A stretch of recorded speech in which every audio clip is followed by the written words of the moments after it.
Un poquito. El capítulo 6, idealmente cuando estén planeando este curso, lo ideal sería tratar de llegar hasta el capítulo 6 en el día 1. Puede ser cubierto al final del día. La ventaja de tratar de llegar al capítulo 6 es que ya permite, al final de este capítulo, ya nos vamos a dividir en grupos a trabajar con un plan modelo. Desde aquí empezamos la parte combinada de clase o de charla, o me dijeron que no se dice charla aquí, sino, ¿cómo le decimos? ¿Sí? Me han dicho que no. Sí, pero como la charla yo le digo al tema que estamos cubriendo hace rato, entonces no sé. Y la parte teórica versus la parte práctica. Pero bueno, entonces capítulo 6 es, ¿te acuerdan? En la regulación estos son los pasos preliminares de hacer un plan de inocuidad. Esta parte recuérdense que es opcional, que no es un requisito de acuerdo al reglamento, pero que la Alianza lo recomienda para hacer, y en HACCP lo usamos también, algo similar para desarrollar el plan de inocuidad. Entonces el objetivo de este módulo en particular, el módulo 6, es los pasos preliminares para desarrollar un plan de inocuidad de alimentos. Recuérdense que para poder hacer esto, primero hay que tener prerequisitos, BPMs, todo lo demás. Y son 5 pasos en realidad. Primero, armar el equipo de inocuidad de alimentos, multidisciplinario, todo lo que siempre hablamos. Hablar del producto y la distribución, el uso que se le va a dar y el consumidor cómo lo va a utilizar. Desarrollar y verificar el diagrama de flujo para describir ese proceso. Entonces, vamos a hablar un poquito de esto. Primera tarea. La primera tarea dice hablar el equipo de inocuidad. ¿Qué quiere decir esto? Pues la idea es que si se va a armar un equipo de inocuidad en la planta, la instalación que está haciendo el alimento, pues debe haber compromiso de la gerencia para poder hacerlo. Que le dé empoderamiento al equipo, que le dé liderazgo, que le dé presupuesto, que le dé funcionamiento. Entonces tiene que haber un compromiso de la gerencia para este tema. Tanto es así que hasta se prefiere que en el plan, en la página primera del plan, esté pues firmada, autorizada por la gerencia o por los dueños de la operación. Tiene que ser un apoyo realista a la inocuidad y por supuesto algo ejecutable, algo factible. No todo se puede hacer, no puede soñar en hacer el super plan de inocuidad, pero no se presta por factibilidad o por presupuesto. Segundo, tiene que ser un trabajo en equipo. ¿No? Una sola persona no es recomendable que lo haga porque una sola persona tiene una manera de pensar y no puede pues a veces ver todas las dimensiones del tema. Entonces tiene que mejor incluir más personas en el tema. Si no se consideran otras personas, por ejemplo, gente con mantenimiento, gente de línea, gente de producción, pues ellos pueden identificar temitas que son importantes de analizar en el plan de inocuidad, pues ahí se tiene esa diferente perspectiva del proceso. Y lo otro es que, noten que en el equipo de inocuidad se puede tener gente contratada externa. Se puede tener un asesor externo, por ejemplo, si la regulación nos pide tener una persona que sea un PSQI, un individuo calificado en controles preventivos, y no se tiene una persona entrenada en la empresa, pues se puede contratar una consultora y que esa persona sirva de ese rol de PSQI. Pero, si se llega a hacer eso, no hay que decirle al consultor que haga todo el trabajo, porque si alguien de afuera externo hace todo el trabajo, pues nunca la gente de la planta se va a apoderar del plan, se va a sentir dueños del plan o lo van a ejercer como que es de ellos. Entonces tiene que ser orgánicamente producido dentro de la planta, porque si no, cuando sale algo mal, ¿qué es lo primero que van a hacer? Le echan la culpa al consultor. Entonces ahí es donde viene el problema. Entonces, tanto para el consultor que haga ese servicio, si ustedes lo van a hacer como consultores o asesores técnicos de las empresas, traten de no dar todas las respuestas, sino facilitar el proceso, ayudar, orientar, pero no ser los que definan todo lo que está pasando. ¿Cuál es lo otro? Multidisciplinario, múltiples especialidades, muchas experiencias que puedan pues dar más información para las decisiones, que conozcan de la operación del día a día de la planta, de lo que se está haciendo, y pues que puede incluir gente de control de calidad, por ejemplo, gente de producción, que saben cómo funcionan las cosas, los procesos, las actividades, gente que hace el tema de limpieza y desinfección, higiene de la planta. Personal de mantenimiento es clave que esté en estos grupos porque ellos son los que desarman, por ejemplo, equipos y nos pueden decir, ve, cuando yo desarmo ese equipo hay residuo de ahí, que tal vez ustedes no lo pensaron y solo ellos lo ven. Entonces es clave la gente de mantenimiento. Entonces se requiere, como dice el reglamento, un individuo calificado, persona calificada en controles preventivos, un PSQI, que recuerden, se puede ser la que tome el curso, que ustedes luego van a poder dar, algunos de ustedes, o los que están tomando aquí el curso de PSQI, o puede ser alguien que trate de justificar que sabe sobre controles preventivos y se ha estudiado, preparado, educado en el tema. Puede ser alguien dentro de la empresa, un PSQI, o puede ser, como decíamos, alguien contratado externo que haya o entrenado o tener algún tipo de calificación. ¿Cuál es el rol o la responsabilidad en general de este equipo? ¿Qué es lo que va realmente a hacer? Pues primero va a desarrollar el plan, a documentarlo, mantenerlo y revisar ese plan periódicamente. Son varias actividades en un solo objetivo. Pero también tiene que supervisar que ese plan se esté aplicando de la manera en que fue diseñado y que esté aplicándose de una manera que sea funcional. Y por lo tanto, si se lo va a aplicar, para poder aplicar un plan de inocuidad, una cosa es el plan teórico que yo diseño en la oficina, en las discusiones del equipo, y otra cosa es cuando ya lo empiezo a implementar en la planta con la gente que lo va a aplicar en la línea. Entonces, una de las actividades principales que tiene que hacer este equipo es asegurarse que las personas que van a ayudar a correr el plan, a ejecutarlo en la planta, sepan lo que están haciendo. Y ya lo habíamos hablado de que cuando hay una persona, por ejemplo, en la línea, en el horno, que esa persona va a tomar las temperaturas, los tiempos del proceso, esa persona tenemos que entrenarla en decirle por qué está haciendo esa actividad, la importancia de la actividad, es decir, calificarlo para esa tarea que va a cumplir, que es parte del plan. Entonces, al calificar a esa persona en esa actividad, se lo llama a esa persona individuo calificado también, pero para esa tarea específica. En cambio, que los que toman el curso son individuo calificado en todo el proceso de diseño de planes de inocuidad y de controles preventivos. Entonces ahí viene la parte de entrenamiento del personal, decirles por qué como parte del equipo que está ejecutando el plan, son lo importantes. Entonces, a partir de ahora vamos a ver en su presentación, pero pónganle una separador. ¿Separador le decimos a esto? Sí. Al apéndice 3.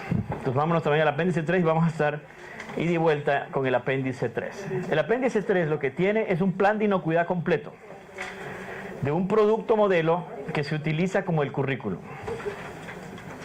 Es muy importante que ustedes como instructores se sepan ese producto modelo en todo sentido, de cabo a rabo, no sé cómo en su totalidad, porque es el ejemplo que se utiliza para enseñar la dinámica de la preparación de un plan de inocuidad. Entonces es clave que lo hagan así. Entonces la primera actividad la primera contenido de este plan de inocuidad, que lo pueden ver en el apéndice 3 o lo pueden leer ahí en las presentaciones, son los detalles o la descripción de la empresa, de la operación. Entonces, ¿qué dice? La empresa se llama compañía EG, de huevo, EG. Es un ejemplo, se va a utilizar estos productos de huevo a lo largo de todo el curso. Tiene 150 empleados que producen productos a base de huevo. Y los preproductos son en realidad 3 productos. Son tortillas de huevo simples, tortillas de huevo con queso y tortillas de huevo con queso que están metidas en un panecillo o en un biscuit. Entonces, esos son los 3 productos. El producto se procesa 5 días a la semana en un turno de 8 horas, seguido de 4 horas en proceso de limpieza y desinfección. La limpieza y desinfección de todo equipo de procesamiento se lleva a cabo en un programa de saneamiento maestro, tienen un plan maestro. Este plan maestro de limpieza y desinfección, ¿qué tipo de programa es? ¿Es qué? No, necesariamente, es un programa de prerequisito de limpieza y desinfección. Puede ser que tengamos algunos equipos, algunas cosas, un POIS específico para ese equipo en particular. Y recuerden que aquí podría generarse un potencial control preventivo de saneamiento si vemos que hay una necesidad. Ya vamos a hablar de ese ejemplo. Entonces, incluye limpieza y desinfección, diferentes productos, tiene diferentes productos para evitar para tener un control de alergenos. Ahí hay mediciones en eso de control de alergenos, ya vamos a hablar de qué alergenos tiene este producto. El agua viene de un suministro municipal, es agua tratada y evaluada según los requisitos de la EPA. Por si acaso anoté dónde están los requisitos. Si van a esta página, pueden ahí ver los microbiológicos, los químicos, los orgánicos, inorgánicos, metales, todo está allí en esa lista y están los métodos inclusive que la EPA utiliza para ese tema.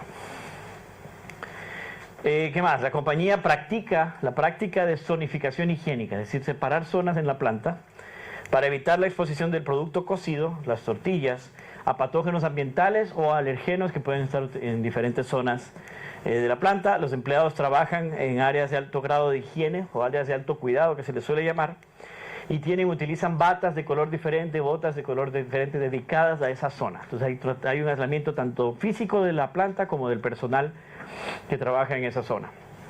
Y a estos empleados se los entrena, se los califica, individuos calificados, en procedimientos para manejo de esta zonificación, el lavado correcto de manos, guantes y la importancia de la zonificación. No sé si lo conversaron con Marco el tema del uso de guantes o el uso de máscaras.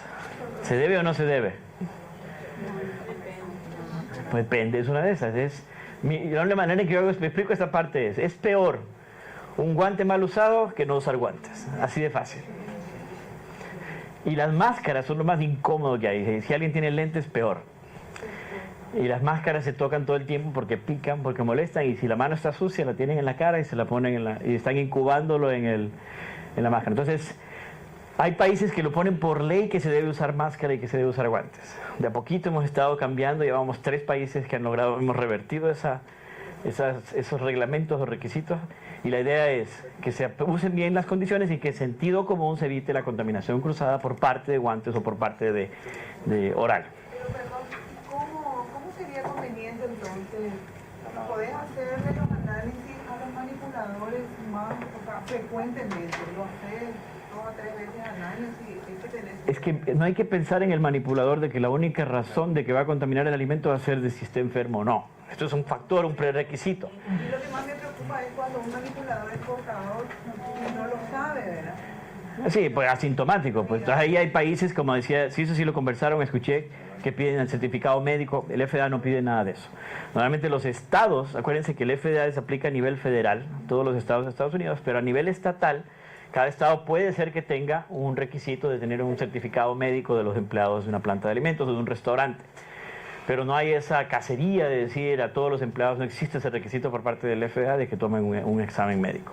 Entonces, si por supuesto se sabe de alguien que sea asintomático y que pueda ser transmisor de eso, pues el famoso caso de la María tifoidea que se dicta mucho en clases, pues esa persona se debería asignar a actividades que minimicen el chance de contaminación o usar protección para ese tema. Pero en realidad el uso del guante y la máscara no tiene que ver necesariamente con alguien enfermo, sino que es con las actividades del día a día de cualquier operario. Pero entonces ahí es donde viene uno, de determinar. Se puede trabajar sin guantes, pero con una cultura de lavarse las manos frecuentemente, bien lavados, con una cultura de no conversar, no estar hablando cuando estén trabajando con el producto para minimizar cualquier tipo de exposición. Si se puede, sí. Y si no, no. La planta decide, no, les voy a poner máscara. Hay gente que me dice, no, yo tengo que ponerles máscara, porque solo allí ellos se sienten que están en un ambiente higiénico para hacerlo. Si les quitamos eso, es como que les quitamos el traje de protección y ya no toman las mismas medidas. Si es así la justificación, pues tienes todo el derecho a usarlo. Pero entonces se usa bien. El problema con el guante, por ejemplo, es que la gente toca el guante, cuando uno, por ejemplo, está con la mano trabajando, si toca algo sucio, yo con la mano lo siento, me lo lavo. Si tengo esa cultura de hacerlo. Si tengo el guante, capaz que no lo siento. Y se convierte tal vez en peor uso que el uso el no uso del guante. Pero bueno, lo menciono aquí porque hace zonificación. ¿Cuál es el equipo? El equipo, en este caso, pues nos dan una lista de las personas del equipo, tratan de ser bromistas en los nombres de los miembros del equipo. En inglés funciona, en español no mucho. Pero entonces tenemos equipo de 5 personas. Entonces, ¿quiénes son? Mr. I'm in charge, es el jefe de la planta, el cual está en plan de entrenamiento en el tema de controles preventivos y ese expone el entrenamiento de la persona y hay un registro y un archivo para cada uno de ellos. Está el gerente de control de calidad, que es el Food Safety Leader, el nombre de la persona que tomó una clase de PSQI, de la alianza de PSQI. Tomó el curso que ustedes darían acá en el país después de su capacitación. Supervisor de producción, Mr. Efficiency, que también está en plan de entrenamiento en capacitarlo. El supervisor de higiene, limpieza y desinfección de la planta, Mr. I Am Clean, que también es entrenamiento. Y la empresa decide contratar a un consultor de la empresa PH Books, Mr. PH Books, que es el que orienta a la empresa, es una persona externa que tiene una máster y PhD en ciencia de los alimentos y es instructor, no solamente que es PSQI, sino que es instructor líder de la alianza, que también pues algunos de ustedes pueden tomar ese rol de asesoría técnica a ciertas empresas. Entonces tienen aquí 2 individuos calificados en controles preventivos para esa empresa. Yo entrenaba, he llegado a dar cursos y me llegan 5 o 6 personas de una misma planta para tener 6 PSQIs por si acaso en la misma operación. Entonces es el equipo multidisciplinario, de varias experiencias, tratar de cubrir lo mayor espectro de cosas o de experiencias, de actividades, de disciplinas para el equipo. Pero tampoco tener 20 miembros, porque con 20 miembros no hay cómo lograr nada. ¿Qué pasa en los congresos de nuestros países? ¿Por qué nada funciona? Porque hay mucha gente. Pero en cambio tampoco tener 2 o 3 personas que se vuelvan dictadores en el tema. Entonces tiene que ser una mezcla, pero va a depender de la operación. No existe un número aprobado de personas para un equipo de inocuidad y puede ser que al final sea una sola persona la encargada del tema. El segundo, una vez que definimos el equipo, entonces definamos el producto. ¿Qué ahora es el producto de la empresa y describir ese producto para entender las dimensiones o las potenciales implicaciones en inocuidad de ese producto y cómo se va a distribuir dicho producto? Porque la distribución puede ser uno de los factores que afectan la inocuidad del mismo. Entonces, en la descripción del producto, ¿qué es lo mínimo incluir? Pues el nombre del producto para que esté claro para las personas que lo están trabajando. Recuerden que este plan lo van a utilizar con toda la gente del personal. Todo el mundo debe estar claro de qué producto se trata, bastante bien descriptivo. Y las características de ese producto que tienen que ver con inocuidad. El chato que vimos ayer o el Fat Tom, ¿se acuerdan? pH, tiene preservantes, etc. Los ingredientes de dicho producto es clave, porque como ya hemos visto, muchos de ellos pueden ser considerados alergénicos y tendríamos que etiquetarlos en el producto, y algunos de ellos pueden ser una materia prima que cuando nos toque analizarlo, tal vez determinemos que esa materia prima tiene un peligro asociado que yo no lo voy a controlar. Entonces, si yo no lo controlo, ¿quién lo va a controlar? ¿Qué opciones tengo? Mi proveedor es una, entonces si es proveedor y hay un peligro, voy a tener que tal vez considerar un control preventivo de proveedor. Y la otra opción es que ¿quién más podría controlarlo? Si no lo controla mi proveedor y yo tampoco lo controlo, ¿quién lo controla? El usuario siguiente, que puede ser, si es el usuario el consumidor, pues bueno, serán instrucciones de preparación para esa persona. Y si se lo vendemos a otra empresa que utiliza nuestro producto como materia prima, aquí es algo interesante, también ustedes como proveedores tienen que garantizarse que si el peligro no lo controlaron ustedes, ese producto que sale de la venta de ustedes no se venda sin que pase por el control que el siguiente quedó en hacer. ¿Sí me explico? Entonces se pide a ustedes como proveedores conseguir una garantía anual de ese usuario que diga que todo su producto va a ser tratado para controlar ese peligro que tienen identificado. Entonces aquí hay una conexión que se crea de responsabilidad tanto para adelante como para atrás. Aquí hay un dicho que no sé si lo pongamos en cámara, pero en inglés se utiliza mucho, CYA. En inglés lo entiende todo el mundo, pero medio mala palabra, pero es la idea, cover your... Ah, exacto. Bueno, esa es una manera sana de decirlo. Entonces digamos que sí, CYB, pero en inglés se usa otro término. La idea es que te cubras para adelante y para atrás. Entonces, si tú se lo recibes de alguien, asegúrate de que ese alguien controle el peligro. Y si tú se lo vendes a alguien, asegúrate de que ese alguien que lo va a usar controle el peligro, para que tu producto no se complique, no esté involucrado en un problema de inocuidad. Siguiente es el tipo de empaque. El empaque puede tener implicaciones en el producto, si por ejemplo empaque anaeróbico, por ejemplo, entonces estamos pensando en que puede haber problemas de esporulado, de Clostridium botulinum, por ejemplo, o atmósfera modificada, puede tener un efecto en el producto. Lo siguiente es la vida útil, cuánto tiempo ese producto va a estar en el mercado, y si en ese tiempo pues, puede producir o aumentar el peligro. Un caso en particular, la listeria. La listeria monocitógenes, podemos formular un producto con preservantes listeriostáticos. No matan la listeria, pero si es que llega a haber listeria, la controlan en su crecimiento. Pero si la listeria puede ser que se adapte y dure 3 meses, pero a los 4º mes la listeria empieza a crecer, entonces ya cambia el tema del peligro de ese producto. Y finalmente, para casi toda consideración en estos reglamentos, hay que considerar cómo se almacena y transporta ese producto. Por ejemplo, si estamos en la regla de estándares de frutas y vegetales frescos, el transporte de esa fruta del campo a la planta empacadora, eso es importante, tiene que ser de una manera que evite la contaminación. No es el reglamento de transporte sanitario, que es más bien para las cargueras, los contenedores, etcétera, pero sí tiene que haber estas consideraciones de cómo se va a almacenar ese producto. Se almacena a temperatura ambiente, cuánto máximo de temperatura, se almacena en frío, cuánto máximo de temperatura, se almacena congelado, cuánto dura allí. Entonces todas esas implicaciones son clave porque todas pueden tener un rol en la inocuidad del producto. La tercera tarea es, bueno, sabemos el producto ahora, sabemos sus propiedades intrínsecas, sus propiedades extrínsecas, su uso. Lo siguiente viene a ser el uso, cómo lo va a usar el consumidor. Entonces una cosa es, cuando ustedes diseñan un producto, ustedes lo diseñan para un uso en particular, pero lastimosamente el consumidor a veces se inventa usos de ciertos productos y los usa de una manera diferente. Entonces ahí es donde ustedes tienen que pensar en el uso planificado del alimento, pero también en el uso potencial que puedan darle a ese alimento y que pueda aumentar el riesgo. Un caso muy común de esto es el caso de la harina de trigo. La harina de trigo debido a la obtención, puede ser que tenga sobreviviente salmonela en la harina de trigo. Al tener una humedad tan baja, menos del 11% de humedad y una actividad de agua de 0.6, la salmonela no va a crecer. Vimos que no crece por debajo de 0.94 de actividad de agua. Pero si está allí, va a estar allí. Si esa harina la usamos para preparar una masa de galletas, una masa de torta, pues en la masa de la torta primero le aumentamos la humedad. Entonces si esa masa la mal utilizamos por el consumidor, pues puede ser que aumente en el crecimiento de ese organismo. O puede ser que haya suficientes células en el polvo que cuando lo mezclamos con agua se vuelvan activas. Y en ese caso hay gente que consume la masa de harina de trigo cruda sin pasarla por el horno. Muy común allá en Estados Unidos la masa de galleta. Tanto es así que hay helado, por ejemplo, sabor a masa de galleta cruda. Así se llama. Y han habido brotes causados por helado de masa de galleta cruda. Sí. Porque se pone a ver un helado congelado nada más. Entonces ese es un tema. Entonces es un uso que podemos estimar que ocurra porque hay esa tradición allá. Y han habido brotes y sabemos que hay casos de eso. Entonces, la intención de uso es una y el uso potencial es otra. Uso no intencionado previsible.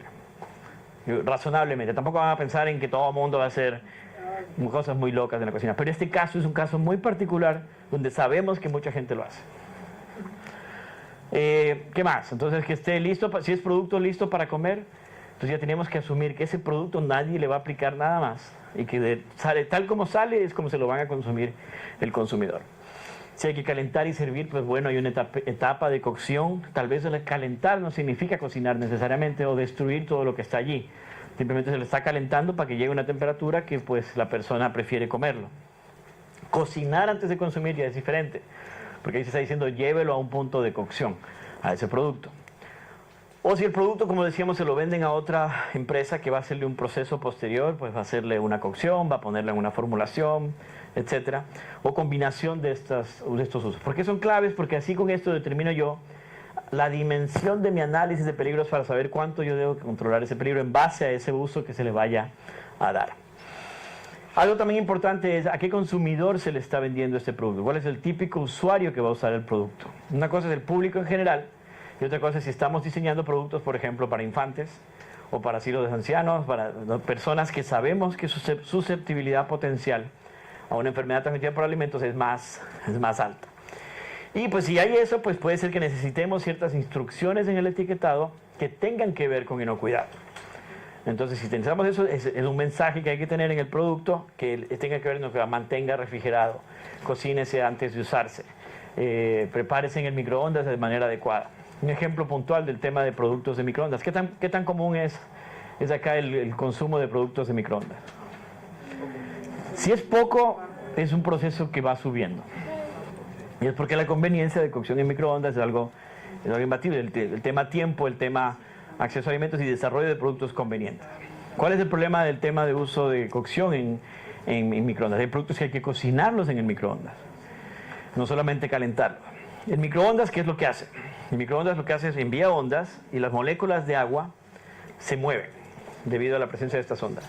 El movimiento tan rápido hace que se calienten porque hay energía generada, pero es al azar.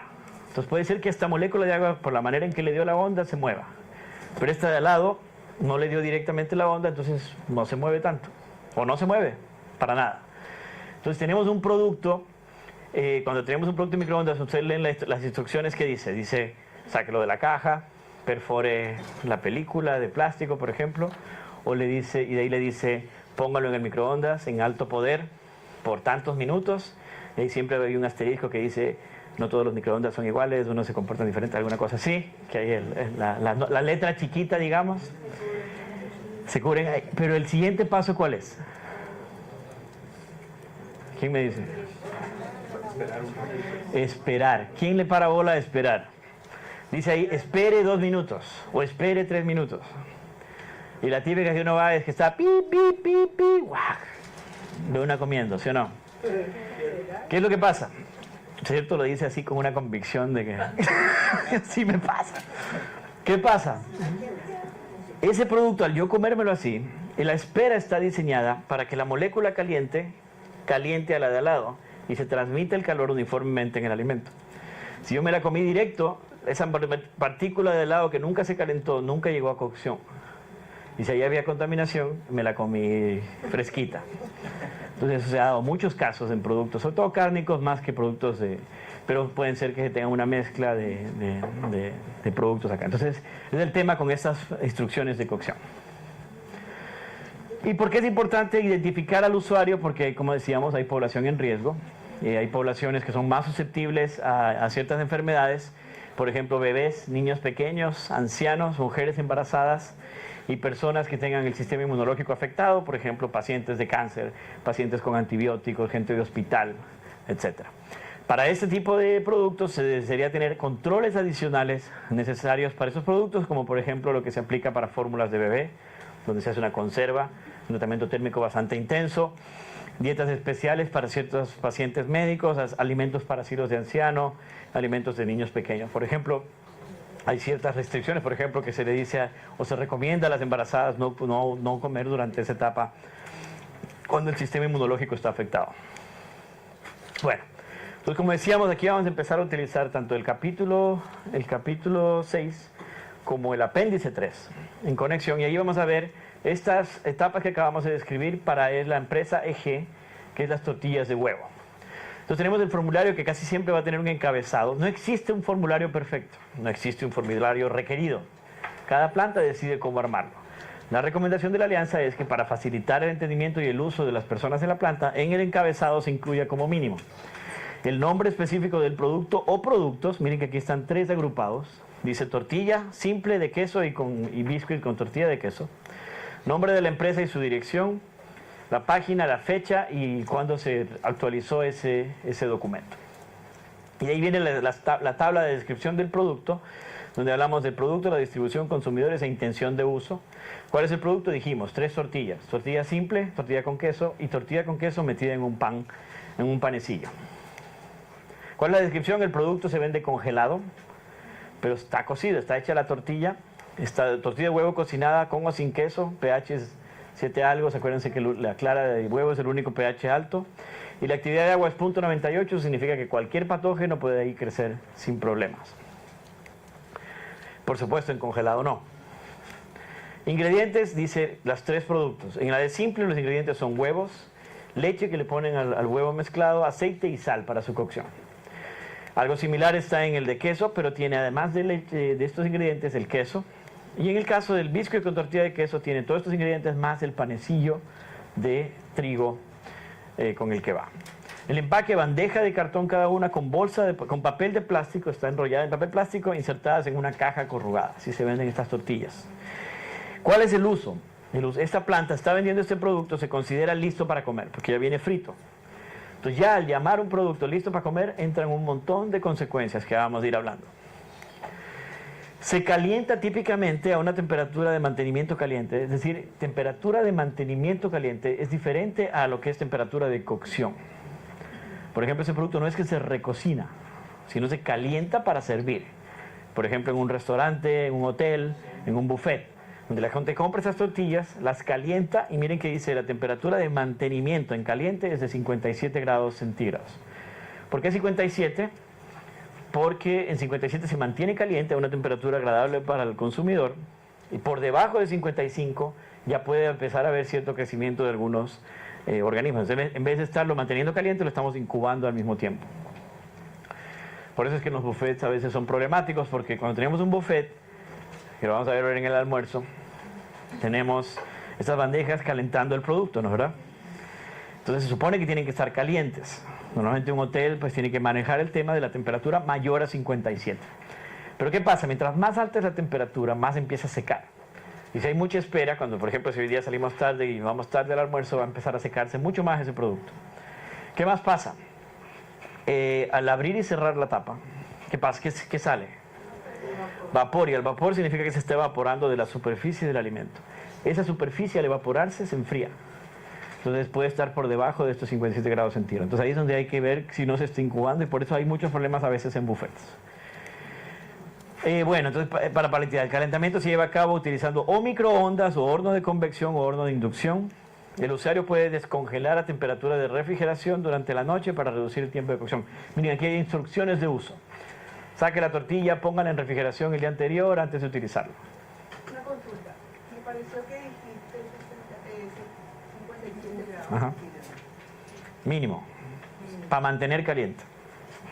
Porque esa es mi consulta. Nosotros manejamos 65 grados de temperatura de seguridad. Pero esa es para cocción. Pero 70 grados recomendamos para cocción.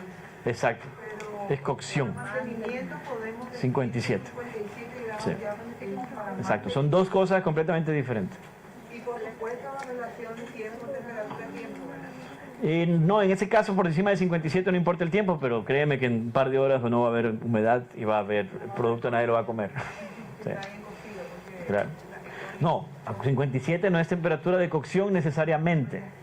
57 puede ser temperatura de cocción, pero tendrá que ser por tiempos extendidos. 70 o 75 grados centígrados es la que uno llega y ya consigue la letalidad necesaria. Lo que tiene es que el tema de cocción utiliza el principio de la letalidad acumulada. Es decir, por encima de 60 yo ya empiezo a matar bacterias. Pero a 60 grados, necesito mucho más tiempo a 60 grados que a 65, por ejemplo. Y mucho menos tiempo a 75. Entonces tú matas a los 60, 61, 62, 63, y de ahí llegas a 75, y de ahí empiezas hasta enfriar, sigues de 74, 73, que sigue siendo letal. Entonces la letalidad es toda esa campana de tiempo y temperatura que uno maneja. El usuario final, bueno, puede añadir cobertura, relleno al producto. El abuso potencial, dice, algunos establecimientos, porque esto es un producto para restaurantes, pueden conservar el producto descongelado por más de las recomendadas 24 horas. Si lo hacen en el refrigerador, bueno, no hay problema, pero ¿dónde descongela mucho a veces la gente? La temperatura ambiente, ahí viene el problema. Puede ser que la parte interna siga congelada, pero afuera ya está a temperatura ambiente, ¿cuánto tiempo se puede haber expuesto? ¿Quién consume? Público en general. Vida útil de este producto es 1 año congelado. ¿Qué pasa si se lo come en 2 años? ¿Qué peligro hay? 3 años, 5 años. ¿Cuál es el peligro? ¿Ah? No es de inocuidad, es de calidad. Y eso es importante, porque mucha gente dice, no, ese pollo viejo tiene 2 años. Sí, está bien, pero bueno, en 2 años, ¿qué bacteria? La salmonela no va a crecer en congelado. La listeria crece hasta menos 2.7, ahí se acaba, ya nadie más crece por ahí. Y eso ya, menos 2.7 será muy lento ese crecimiento. Si tenemos un producto a menos 10, pues no va a crecer las bacterias. ¿Congelado a qué temperatura? Buena pregunta, porque ahí me iba para allá. ¿A qué consideran ustedes congelado? Les voy a contar una historia trágica. ¿Cuánto es congelado? Menos 18. No, esa es la temperatura ideal de congelamiento. Exacto. Vamos a ir a hablar de este tema, es importante. ¿Por qué menos 18? Pero todo el mundo de una dijo, menos 18, eso es congelado. Pero a menos 5 ya está congelado. A menos 8, a menos 10. Y las bacterias no crecen. ¿Por qué menos 18? No, los parásitos mueren cuando tú haces ciclo de congelación y descongelación, formas cristales y los matas. Hay un temita, y voy a decir lo que es por nuestros amigos del norte, de Estados Unidos. La temperatura de menos 18, que es menos 17.8 para ser exacto, es exactamente la conversión a la escala Fahrenheit de 0 grados Fahrenheit. Entonces la definición en Estados Unidos de 0 grados es congelado. Y por eso nosotros usamos su definición de congelado, pero es por la escala. Exacto. ¿Es en serio? Es en serio. Entonces, el problema es que en sus reglamentos dice, para que estar congelado tiene que estar a 0 Fahrenheit. Traducimos 0 Fahrenheit, nos da menos 17.8, redondeémoslo en menos 18. Y desde ahí nos enchufamos en toda Latinoamérica a esa temperatura. No hay problema biológico, no hay peligro no asociado, que sea menos 12, que sea menos 10, que sea menos 15. Puede haber cierta actividad enzimática todavía, sí, pero esos van a ser problemas de calidad. Puede haber oxidación de grasas, puede haber peróxidos, etcétera, pero eso es calidad, no necesariamente inocuidad. Sobre la salmonela, yo tengo entendido que es resistente a la congelación. Ya, una cosa es resistir, pero otra cosa es crecer. Claro. Entonces ahí la diferencia. La salmonela va a estar ahí congelada, ruca, hasta que la levante alguien. Exacto. Exacto. Pero no va a crecer. No hay un aumento del peligro asociado, del riesgo asociado a ese potencial peligro que puede haber. Bueno. ¿por qué?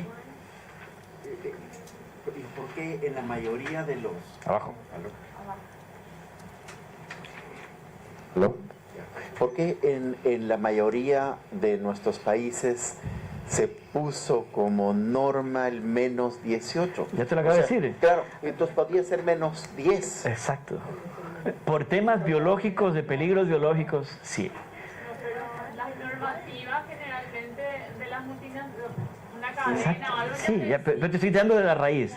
Te estoy dando de la razón del por hay qué. que cumplir con sus 0 grados. Exacto, si alguien te lo exige y está escrito, te toca cumplirlo. Pero la razón es esta. No hay implicaciones.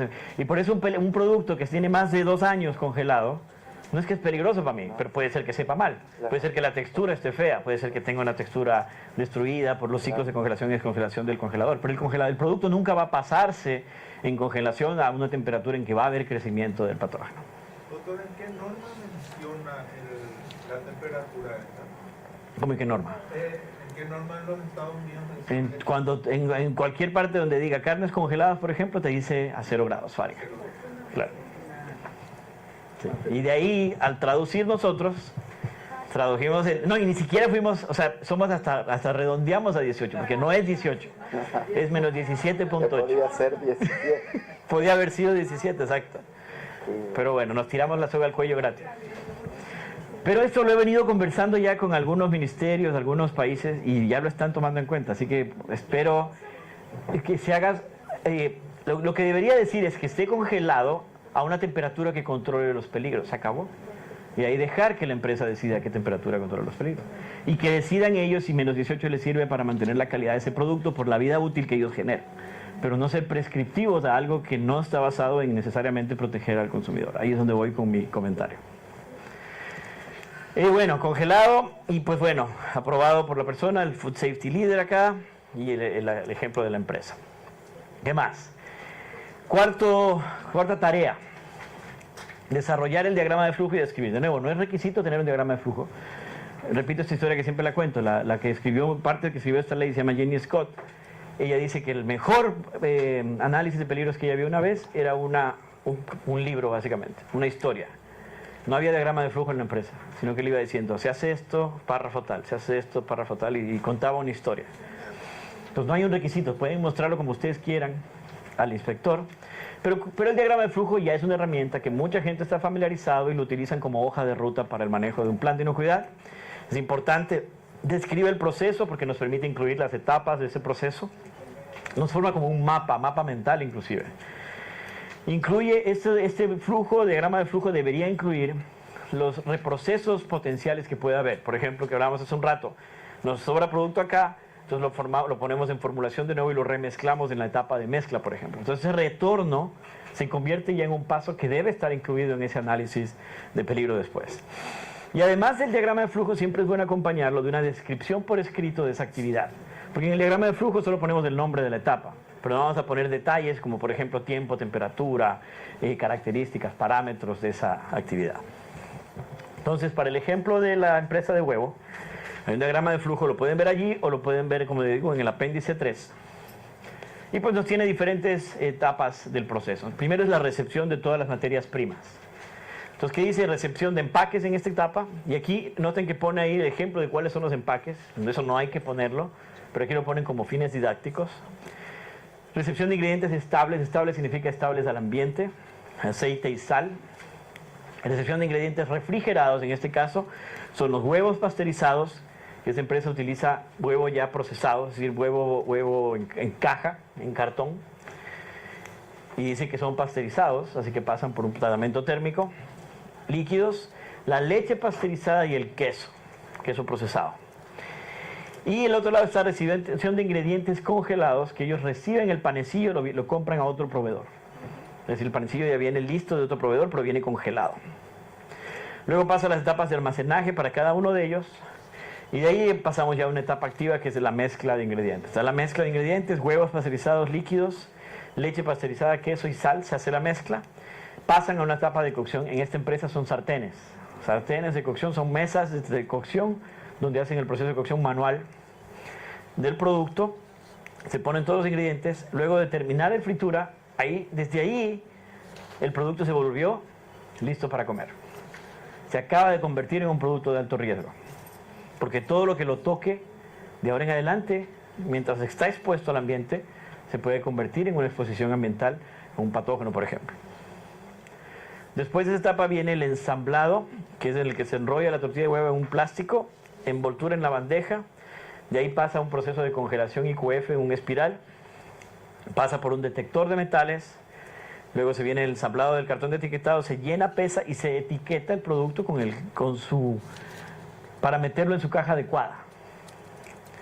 Se almacena congelado y se distribuye en congelado. Ese es el proceso, bastante sencillo para este ejemplo, pero es para fines didácticos.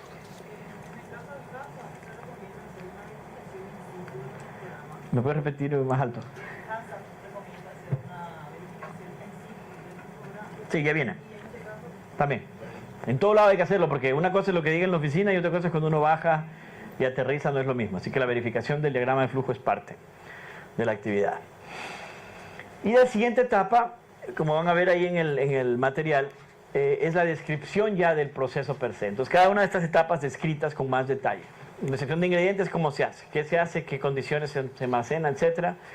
De empaque, recepción de la sal, del aceite, cómo se recibe, cómo se maneja, etcétera. Cada uno ya pues mucho más descriptiva y pueden ver esta descripción con más detalle en el apéndice 3. Entonces, normalmente lo hacemos leer, pero vamos a tratar de ganarle un poco de tiempo en este caso.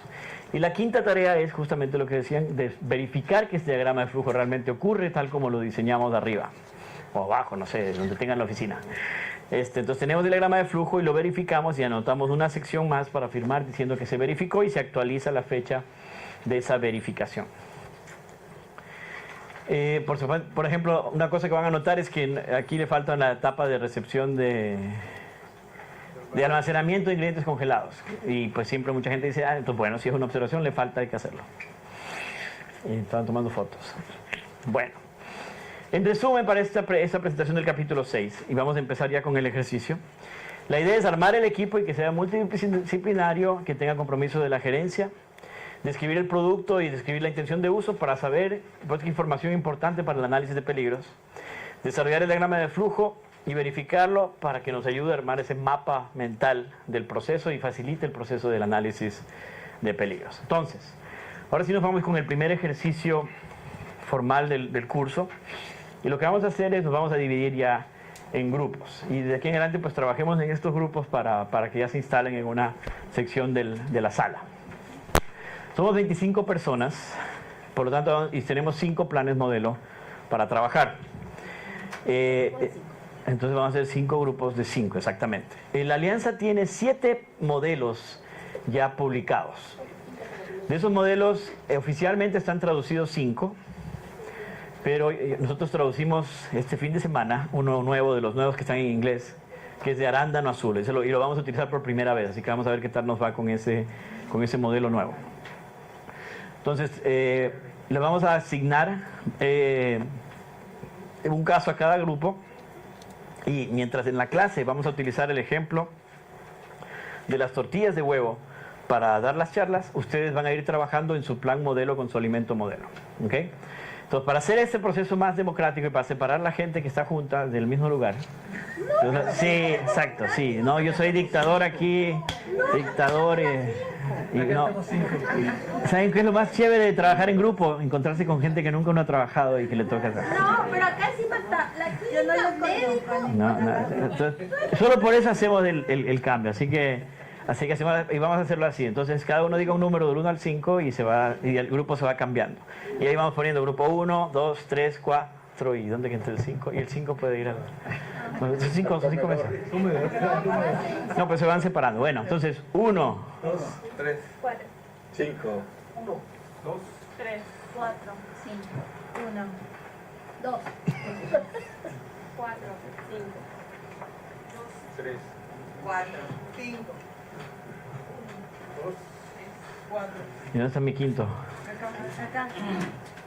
Ah, es ahí, ok. Entonces díganle la noticia de que pasó al grupo 5. Entonces, por favor, grupo 1 pueden instalarse por acá. Ya sé que ahorita ya les vamos a entregar cada caso. Así que, por favor, instálense y ya quédense instalados por acá. Grupo 2, tratemos de hacerlo por acá.